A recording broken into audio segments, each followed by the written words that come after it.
धर्मक्षेत्रे कुरुक्षेत्रे समवेता युयुत्सवा mamaka pandavaschaiva kim kurvati Sanjaya.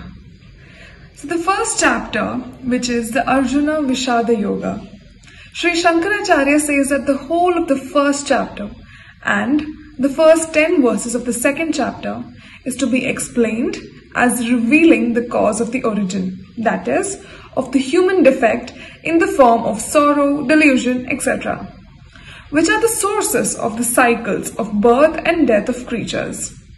The recognition of this significant fact is the first step for one to move forward in the path of yoga. Hence, it is not unbecoming to say that Arjuna's sorrow also forms a yoga, that is, a prominent step towards proper yoga disciplines. Tam tatha kripaya vishtam ashrupurna kulaikshanam vishidantam idam vakyam uchava madhusudhana. That is, the second chapter is the Sankhya Yoga. In the second chapter, Sri Krishna teaches both Sankhya Buddhi or Jnana Yoga, as well as Yoga Buddhi or Karma Yoga. The former constitutes the knowledge of the true nature of the absolute reality called Atman or Brahman, which annihilates the cause of grief and delusion expressed in the first chapter. According to Sri Shankaracharya, Yoga Buddhi is the means of attaining Sankhya Buddhi. Mai sarvani karmani sannyasyaadhyatma chetasa nirashira nirmamo bhutva yuddhasva vigatajvaraha. Chapter 3 is Karma Yoga. In this chapter, the emphasis is given on doing work with a detached state of mind controlling the senses. Also, the idea of yajna or sacrifice, that is doing all works in obedience to a great cosmic law, is highlighted. Nahi jnanena sadrusham pavitram iha vidyate tat swayam yoga sansiddha kalen atmani vindati. Chapter 4 is Jnana Sannyas Yoga. Jnana Yoga advocates the ideal state of complete detachment and renunciation. What is striking is that as a result of knowledge, one performs all the actions, seeing the reality in all the paraphernalia of action. Such a person of wisdom, extolled in the Geeta, having transcended all kinds of duality, burns away one's past impression and is completely contented in whatever one gets.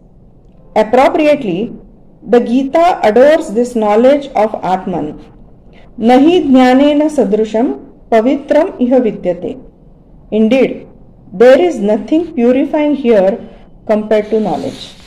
Na kartatvam na karmani lokasya shrajati prabhu na karma phalam sanyogam swabhavastu pravartate.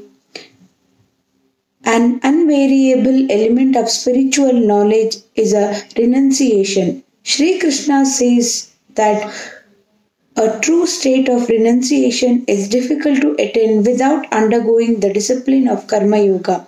Sannyasa is a state where all the actions are dedicated to Brahman and one remains unattached.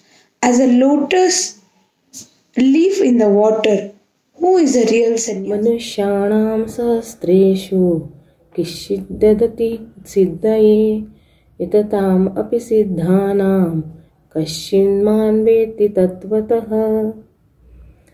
Chapter 7 is complementary to the earlier chapter, dealing mainly with the object of meditation.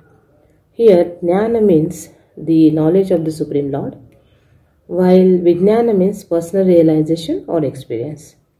The core teaching of this chapter, according to Sri Shankaracharya, is that Lord Vasudeva, who is the inner control of all beings, should be adorned with one's mind concentrated on him. The Lord's power, that is Prakriti, is of twofold.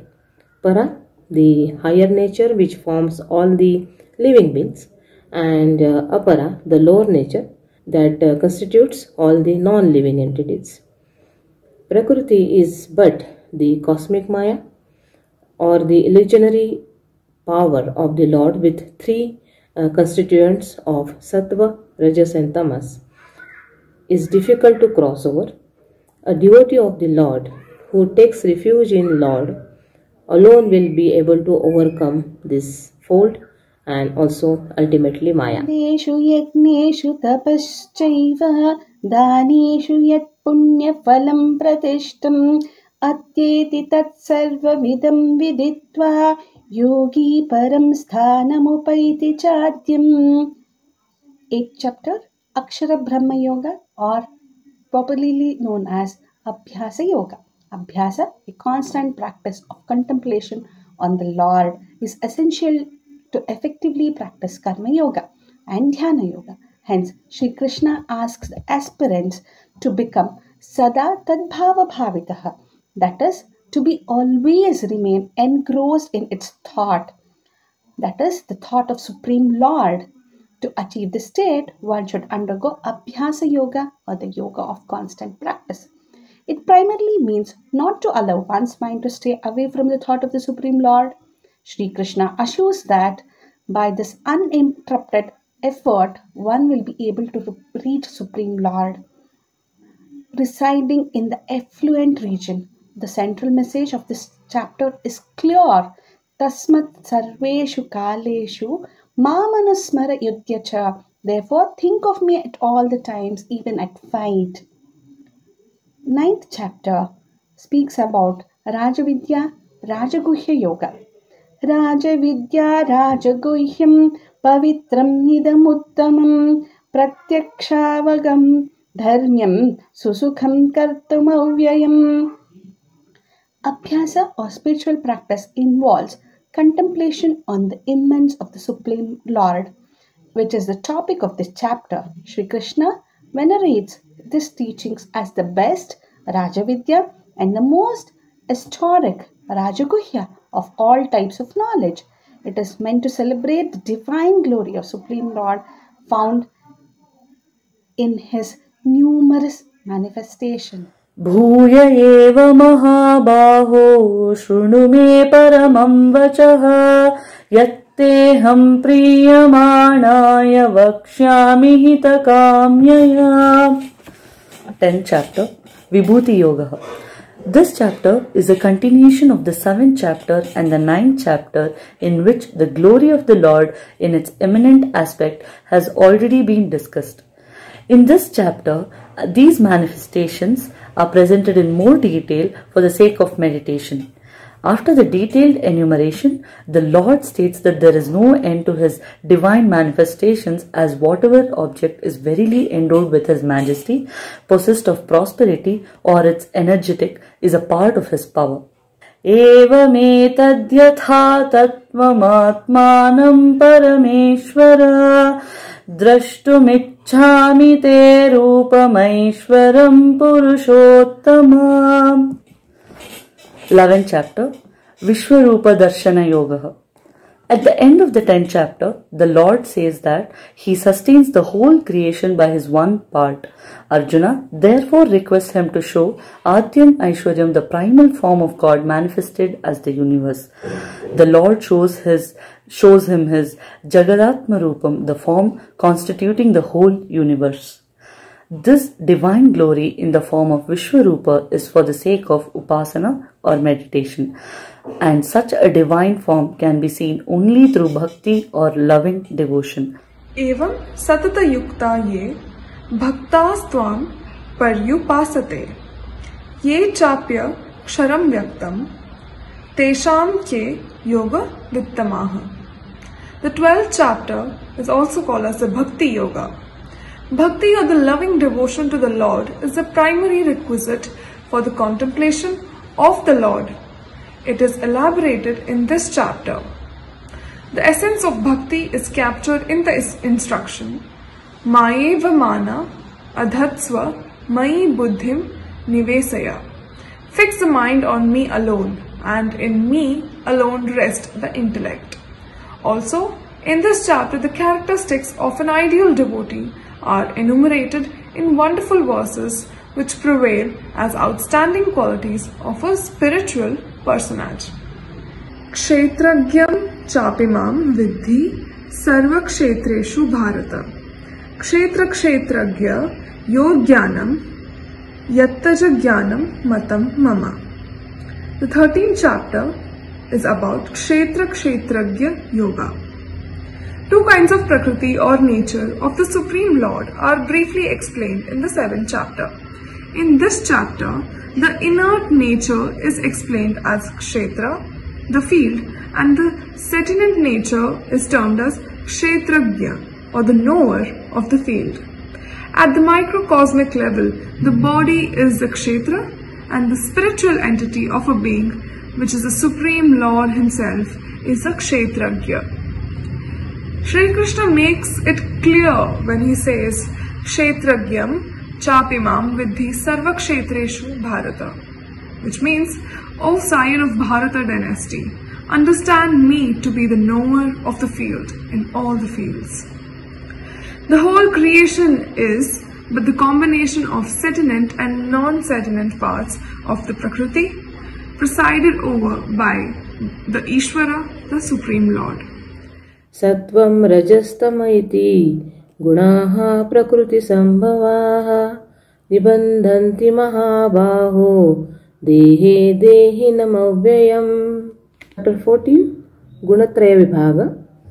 This chapter emphasizes the importance of transcending the three gunas, three basic constituents, Sattva, Rajas and Tamas, born out of Prakriti. Sri Krishna says that this will lead to immortality, where one will be free from birth, death, old age and sorrow.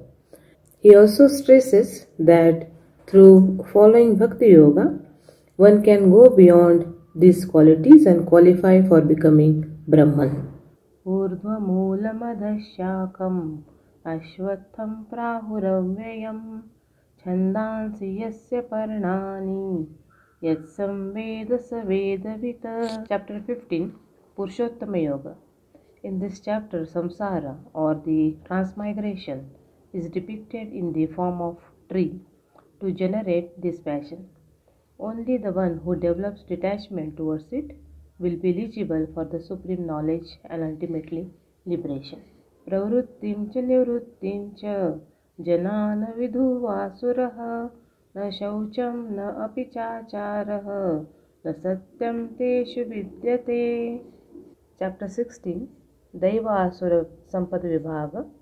The nature of all beings as having divine qualities and demonic qualities are described in this chapter in detail. The one who develops the divine characters will get released from samsara, and the one who is with evil traits will be entangled in it. Sri Krishna gives a remarkable message in this context. Trividam naraka sedam dwaram nashana atmanaha kama krodha tatha lobha tasmade trayam tajet. This door of hell, which is destroyed of the soul, is of three kinds: passion, anger, and also greed. Therefore, one should forsake these three for the sake of liberation. Anudvegakaram vakyam satyam priyahitam chayat swadhyayabhyasanam chaiva vagmayam tapa uchyate. Shraddha-traya Vibhaga Yoga, or Yoga of classification of three kinds of faith. In this chapter, Lord Sri Krishna classifies faith into three types and points out that it is the faith which determines the character of a man. He also shows the connection of faith with worship, sacrifice, austerity, etc. Lord also proclaims that any action which is devoid of faith is as good as not done. Pravrittim cha nivrittim cha karya karye bhaya bhaye bandham moksham cha yaveti buddhihi sa partha satviki. Shankaracharya says that whatever is taught in the earlier 17 chapters is condensed and retold in the 18th chapter. Moksha Sannyasa Yoga. Sannyasa. The learned ones know that sannyasa is nothing but giving up of the actions with the desire of reward. Lord Sri Krishna says that surrendering to the God is the ultimate means for moksha or liberation.